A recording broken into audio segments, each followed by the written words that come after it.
ಓಂ ನಮೋ Narayana.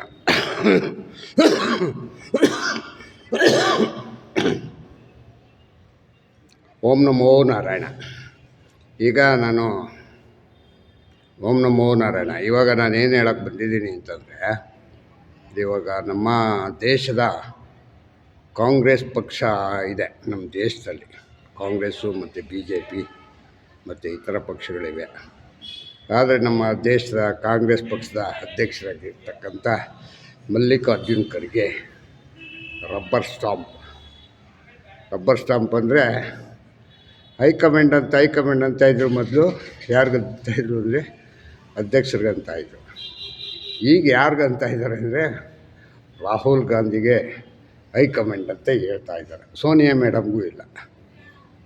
High command ಆಗಿದ್ದ ರಾಹುಲ್ ಗಾಂಧಿಗೆ ಪಕ್ಷದಲ್ಲಿ ಒಂದು ಗುರುತಾಕರ್ಷಣೆ ಆಗತಕ್ಕಂಥ ಹುದ್ದೆ ಇಲ್ಲ ಅನ್ನೋದಕ್ಕಿದ್ದರೆ, ಆದರೂ ಏನು ಗೊತ್ತಾ, ರಾಜೀವ್ ಗಾಂಧಿ ಮಗ ಅಂತ ಹೇಳ್ಕೊಂಡು ಅವರಿಗೆ ಮನ್ನಣೆ ಕೊಟ್ಟುಕೊಂಡು ಕಾಂಗ್ರೆಸ್ ಪಕ್ಷ ನಡೆಸ್ತಾ ಇದ್ದಾರೆ. ಆದರೆ ನಮ್ಮ ಮಲ್ಲಿಕಾರ್ಜುನ್ ಖರ್ಗೆ ಪ್ರೆಸಿಡೆಂಟ್ ಆಗಿದ್ರೂ ಅವರಿಗೆ ಏನೇ ಆದ ತೀರ್ಮಾನ ತಗೊಳ್ಳೋದಕ್ಕೆ ಆಗೋದಿಲ್ಲ. ಆದರೆ ಹೋಯ್ತಾ ಈಗ ಒಂದು ನಿರ್ಣಯಕ್ಕೆ ಬಂದಿದ್ದಾರೆ. ಏನು ನಿರ್ಣಯ? ಈಗ ಪಂಚರಾಜ್ಯಗಳ ಚುನಾವಣೆ. ಪಂಚರಾಜ್ಯ ಅಂದರೆ ಯಾವ್ಯಾವುದು?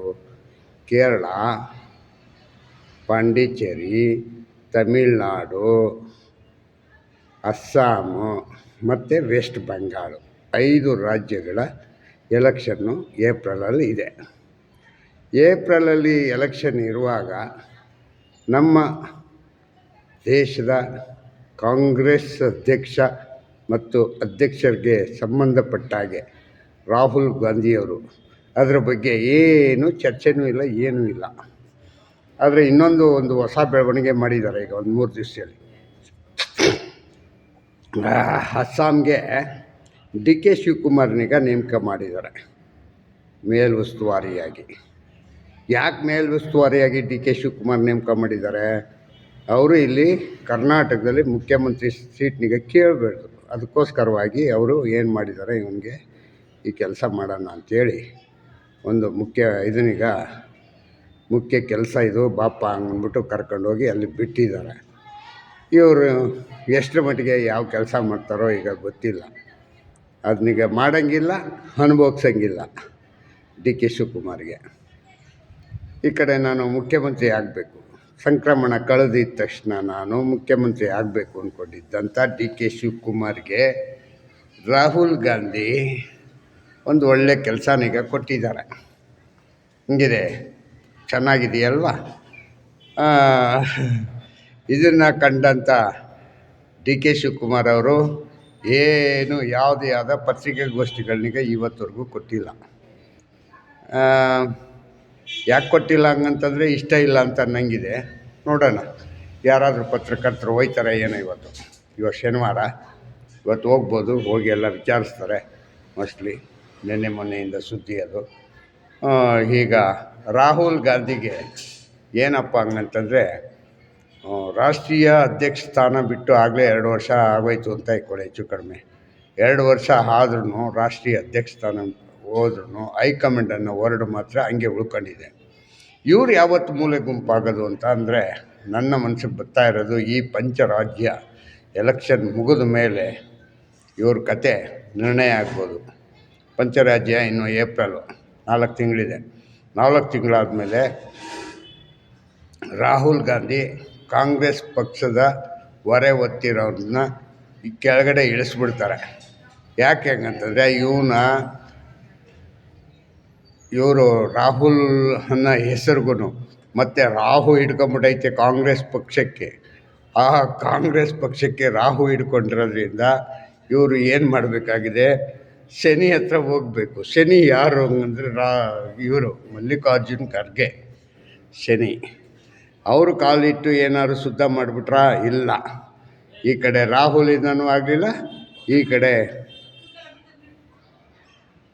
ಮಲ್ಲಿಕಾರ್ಜುನ್ ಖರ್ಗೆಯಿಂದನೂ ಕಾಂಗ್ರೆಸ್ ಪಕ್ಷ ಉದ್ಧಾರ ಆಗಲಿಲ್ಲ. ಈಗಾಗಲೇ ಇನ್ನು ಉಳಿದಿರ್ತಕ್ಕಂಥದ್ದು ಇನ್ನು 3 ರಾಜ್ಯಗಳು. 3 ರಾಜ್ಯ ಯಾವಾಗಪ್ಪ ಎಲೆಕ್ಷನ್ ಆಗುತ್ತೆ ಅಂತ ಕಾಯ್ತಾ ಇದ್ದಾರೆ ಎಲ್ಲ ಬಿ ಜೆ ಪಿಯವರು. ಇದನ್ನೀಗ ಧೂಳಿಪಟ ಮಾಡಿಬಿಟ್ರೆ ಈ ಅಪ್ಪನ ಕತೆ ಮುಗಿಸ್ಬೋದು ಹಂಗಂತ. ಆಮೇಲೆ ರಾಹುಲ್ ಗಾಂಧಿ ಕತೆ ಮನೆಗೆ ಹೋಗಿ ಆರಾಮಾಗಿ ಕೂತ್ಕೊಳ್ಳೋದಷ್ಟೇ, ಇನ್ನೇನೂ ಮಾಡೋಂಗಿಲ್ಲ. ರಾಹುಲ್ ಗಾಂಧಿ ಆವಾಗ ಪಕ್ಷದ ವ್ಯವಸ್ಥಾಪಕರಾಗೂ ಇರೋಂಗಿಲ್ಲ, ಓನರಾಗೂ ಇರೋಂಗಿಲ್ಲ. ಚೆನ್ನಾಗಿರುತ್ತಲ್ವ. ಮತ್ತು ಇಲ್ಲಿ ನಮ್ಮ ರಾಜ್ಯದ ಮುಖ್ಯಮಂತ್ರಿ ಸಿದ್ದರಾಮಯ್ಯನವರು ದೇವರಾಜ ಅರಸು ಅವರ ಕಾರ್ಯಕ್ರಮನೀಗ ಧೂಳಿಪಟ ಮಾಡಿ ಅವರ ರೆಕಾರ್ಡ್ನಿಗ ಧೂಳಿಪಟ ಮಾಡಾಕ್ಬಿಟ್ರು. ಡಿ ಕೆ ಶಿವಕುಮಾರ್ಗೆ ಇನ್ನೂ ಯಾವುದೇ ಆದ ಉತ್ತರಗಳು ಕೊಟ್ಟಿಲ್ಲ. ಡಿ ಕೆ ಶಿವಕುಮಾರು ನಿನ್ನೆ ಎಲ್ಲೋ ಒಂದು ಕಡೆ ಅಲ್ಲೆಲ್ಲೋ ಫಂಕ್ಷನಲ್ಲಿ ಮಾತಾಡುವಾಗ ಮತ್ತೆ ಮಾತಾಡಿದ್ದಾರೆ, ವರ್ಲ್ಡ್ ಈಸ್ ವರ್ಲ್ಡ್ ಅಂತ. ಆ ವರ್ಲ್ಡು ಸಿದ್ದರಾಮಯ್ಯನ ಕಿವಿಗೆ ಹೋಗೋದೇ ಇಲ್ಲ ಅನ್ನಂಗೈತೆ. ಯಾಕೆ? ಮಾತು ಕೊಟ್ಟ ಮೇಲೆ ಮಾತಿಗೆ ಕೊಟ್ಟಂತೆ ನಡ್ಕೋಬೇಕು ಅನ್ನೋದು ಸಿದ್ದರಾಮಯ್ಯನಿಗೆ ಇಲ್ಲ. ಇದು ಹೆಂಗಾಗಿದೆ ಗೊತ್ತಾ? ಇದು ಹುಲಿ ಮತ್ತು ಹಸುವಿನ ಕತೆ. ಗಂಗೆ ಬಾರೆ ಗೌರಿ ಬಾರೆ, ತುಂಗೆ ಭದ್ರೆ ನೀನು ಬಾರೆ ಅಂತ. ಕೊಟ್ಟ ಮಾತೆಗೆ ತಪ್ಪಲಾರೆನು, ಬಿಟ್ಟು ಹೋಗದೆ ಯಾವಾಗ ಒಯ್ತೀಯ ಅಂದ್ಕೊಂಡು ಕಾಯ್ತಾ ಇರುವ ಡಿ ಕೆ ಶಿವಕುಮಾರು ಕೊಟ್ಟ ಮಾತಿನೀಗ ನಡೆಸ್ಕೊಳ್ಳೋಕ್ಕೆ ಸಿದ್ದರಾಮಯ್ಯನ ಕೈಲಿ ಆಗಲ್ಲ. ಅರ್ಥ ಆಯ್ತಾ? ಯಾಕಾಗಲ್ಲ ಅಂದರೆ ಆ ಅಪ್ಪನಿಗೆ ಅದ್ರ ಮೇಲೆ ಜ್ಞಾನವೇ ಇಲ್ಲ. ಎಷ್ಟು ದಿನ ಇರ್ತೀನ ಇರೋಣ ನಾನು ನೋಡೋಣ ಹಂಗಂತ ಅಂದ್ಕೊಂಡು ಹೈಕಮಾಂಡ್ ಹೇಳಿ ಅಂತ ಇದು ಮಾಡ್ತಾವ್ರೆ. ಹೈಕಮಾಂಡ್ಗೆ ಕರ್ನಾಟಕದ ಬಗ್ಗೆ ಮಾತಾಡೋದಕ್ಕೆ ಇಂಟ್ರೆಸ್ಟೇ ಇಲ್ಲ. ಅದಕ್ಕೆ ಡಿ ಕೆ ಶಿವಕುಮಾರ್ಗೆ ಏನು ಮಾಡವ್ರೆ, ಅಸ್ಸಾಂನ ಉಸ್ತುವಾರಿ ಹಾಕಿದ್ದಾರೆ. ಕೆ ಜಾರ್ಜ್ಗೆ ಕೇರಳ ಉಸ್ತುವಾರಿ ಹಾಕವ್ರೆ. ಮತ್ತು ತಮಿಳ್ನಾಡಿಗೆ ಯಾರು ಹಾಕಿದ್ರೆ ಗೊತ್ತಾಗಲಿಲ್ಲ.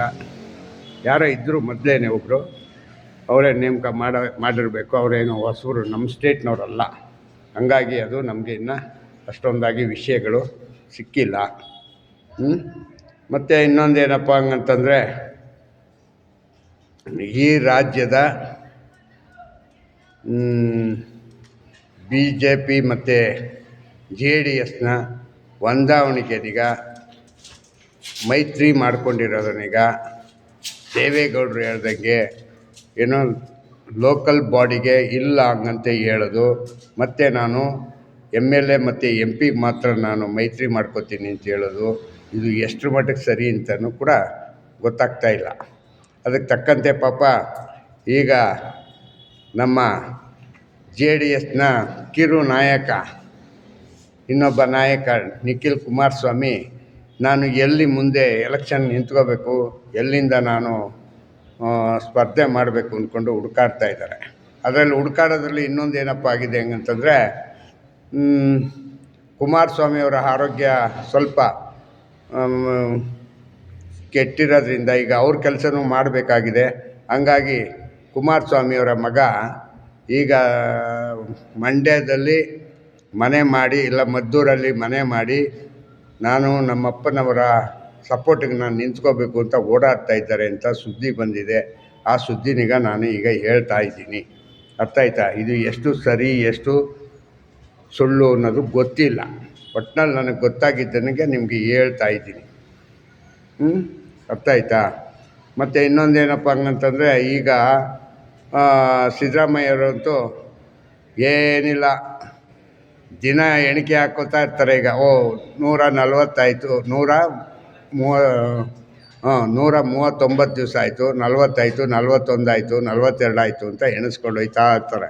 ನಾನು ಎಷ್ಟು ದಿನ ಇರ್ತೀನೋ ಅಷ್ಟು ದಿನ ಇವರು ಏನು ಶ್ರೇಷ್ಠ ನಾಯಕ, ಯಾವ ಸೀಮೆ ಶ್ರೇಷ್ಠ ನಾಯಕ ಅಂತ ಗೊತ್ತಿಲ್ಲ, ಏನು ಬಲವಂತವಾಗಿ ನಾನು ಈ ದಾಖಲೆನಿಗೆ ಸರುಗಟ್ಟಿದ್ದೀನಿ ಅಂತ. ಅದಂತೂ ಸತ್ಯ. ಡಿ ಕೆ ಶಿವಕುಮಾರ್ಗೆ ಕೈ ಕೊಟ್ಟಿದ್ದಕ್ಕೂ ಈ ದೇವರಾಜ ಅರಸು ಅವರ ಕಾರ್ಯಕ್ರಮನಿಗೆ ಸರುಗಟ್ಟಿದ್ದಕ್ಕೂ ಒಂದೇ ಆಗಿದೆ. ಮತ್ತು ಇನ್ನೊಂದೇನಪ್ಪ ಹೇಳಬೇಕು ಅಂತಂದರೆ, ಈ ಅಪ್ಪ ಕೂತ್ಕೊಂಡಾಗಿಂದ ನಮ್ಮ ರಾಜ್ಯದ ಅಭಿವೃದ್ಧಿ ಎಲ್ಲ ಮೂಲೆ ಗುಂಪಾಗಿದೆ. ಮತ್ತು ಇವ್ರು ಕೊಟ್ಟಿರ್ತಕ್ಕಂಥ 5 ಬೇಸಿಂದ ನಮ್ಮ ದೇಶಕ್ಕೆ ಸಾವಿರಾರು ಕೋಟಿ ಸಾಲಗಾರರಾಗಿದ್ದಾರೆ. ಅದನ್ನೆಲ್ಲ ಮರ್ತ್ಬಿಟ್ಟವ್ರೆ. ವಿರೋಧ ಪಕ್ಷ ಇದೆಯೋ ಇಲ್ವೋ ಅನ್ನಂಗೆ ಆಗಿದೆ. ಆರ್ ಅಶೋಕ್ ಅವರು ಬೆಂಗಳೂರಲ್ಲೇ ಇದ್ದಾರಾ ಇಲ್ಲ ಇನ್ನೆಲ್ಲರೂ ಫಾರಿನ್ ಗೀರಿನ ಟೂರ್ ಹಾಕ್ಬಿಟ್ಟವ್ರೆ ಗೊತ್ತಿಲ್ಲ. ಅವರ ದಾಖಲೆಗಳು ಮಾಡಿದ್ರು, ಇದನ್ನು ಮಾಡಿದ್ರು. ಅವ್ರಿಗೂ ಪಾಪ ಯಾರಿಗೆ ಸಿದ್ದರಾಮಯ್ಯ ಅವ್ರಿಗೆ ಒಂದು ಅಭಿನಂದನೆಯೂ ಕೂಡ ಹೇಳಲಿಲ್ಲ.